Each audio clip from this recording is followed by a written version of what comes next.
21শে ফেব্রুয়ারি কি কেন হইল, কি কারণে ইত্যাদি জানার জন্য, তার এই আগ্রহটা জাগার জন্য আমি ওদেরকে নিয়ে আসছি। আমি কিন্তু ঢাকার থেকে আসছি এখানে আমার নাতনির জন্য।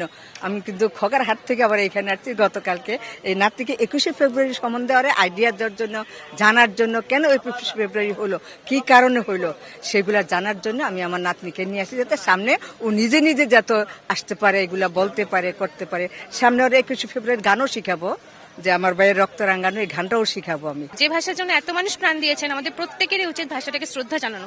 শুধু 21শে ফেব্রুয়ারি কেন, সারা বছরই আমাদের উচিত ভাষাটাকে শ্রদ্ধা জানানো, এবং আমাদের সকলের উচিত প্রত্যেকটা স্কুল, কলেজ এবং প্রত্যেকটা সেক্টরে আমাদের উচিত বাংলা ভাষায় কথা বলা। কারণ যে আমার মনে হয় না পৃথিবীতে এমন কোনো দেশ আছে যে দেশ ভাষার জন্য প্রাণ দিয়েছেন। যেহেতু আমরা বাঙালি, আমরা বাঙালি হিসেবে আসলেই গর্বিত।